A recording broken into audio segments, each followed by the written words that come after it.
You mentioned earlier in our podcast that you've been sober for 10 years. Congratulations. Well, thank you. That's fantastic. That's an amazing accomplishment. Walk us back a little bit. What was it like for you prior to 10 years ago? Well, there's a long story that goes along with that. I will say this, though, about 10 years. Yeah. When people ask me how long I have sober, I always look at my watch and go, well, what time is it? Because I woke up about 6 o'clock this morning. Oh, it's been 6 hours. Yeah, so all I have is the sobriety I have today.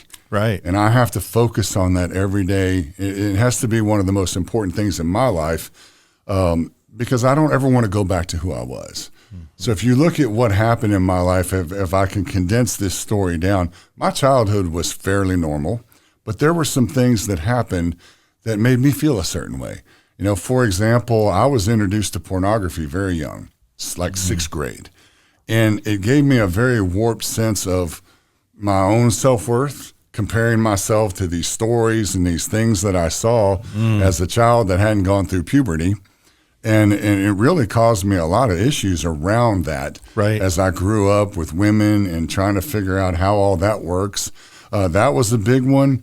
I really didn't, I was raised Catholic, and so alcohol wasn't a big deal around our family. And quite frankly, I didn't drink alcohol until I got to high school.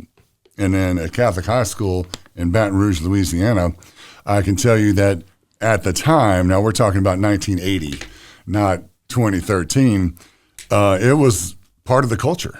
It was part of what we did. I mean, you got assigned a senior, and the very first thing that happened is they took you out and got you smashed drunk.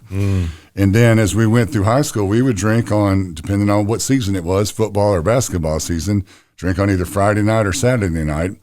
And then we didn't drink on Sundays because we just didn't do that. Unless we were, if we were out on the lake in the boat having a couple beers, that's one thing. But I usually was driving the truck, so I didn't drink because I had to pull the boat home. But as I got to, so I had a pretty good high school experience, never did drugs or anything like that. But when I got to college, that's when things changed. And I joined a fraternity, and it was a horrible experience for me.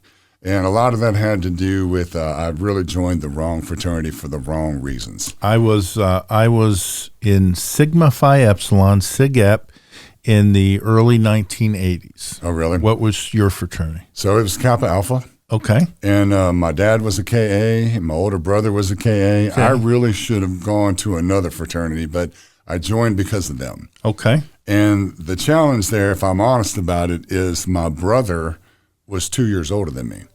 So he was not kind to the guys below him when they were coming in as pledges. A little bit of hazing, if you will. Yeah, and because they couldn't do anything to him, they took it out on me. And I was a big kid.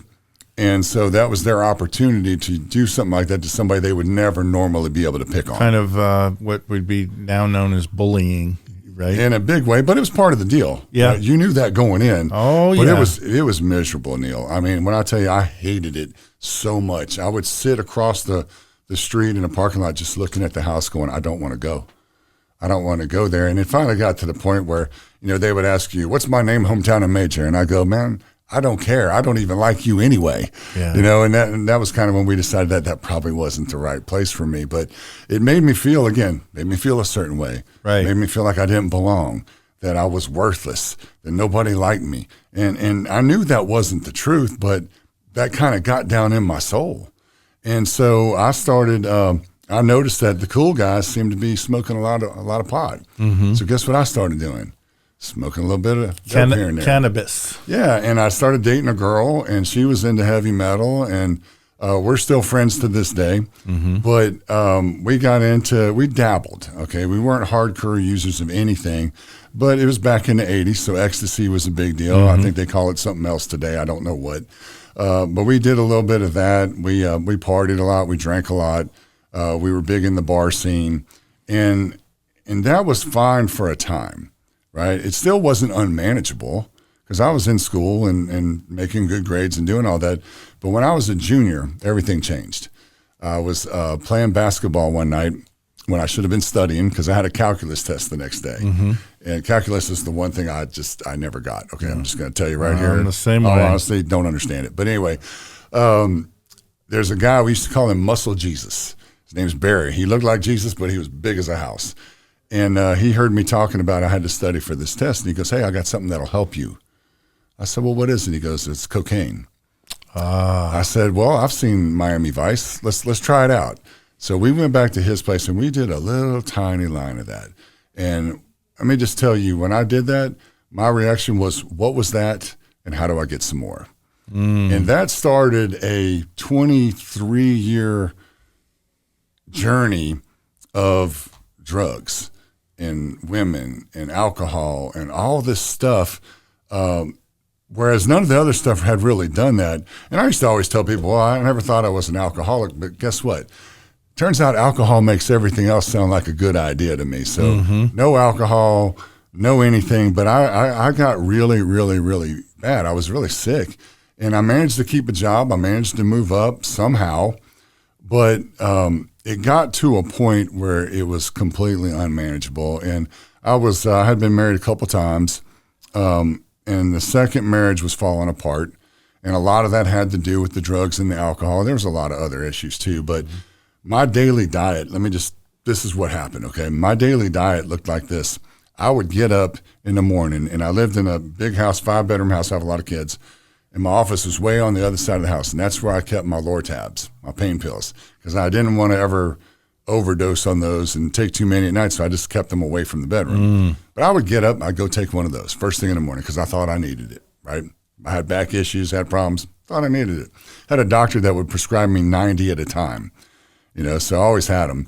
And then I would make some, so I was living by myself with my kids at the time, going through a divorce, and then I would make coffee. I don't smoke, but I did when I was using. And so I would go out and smoke a cigarette, make breakfast for the kids.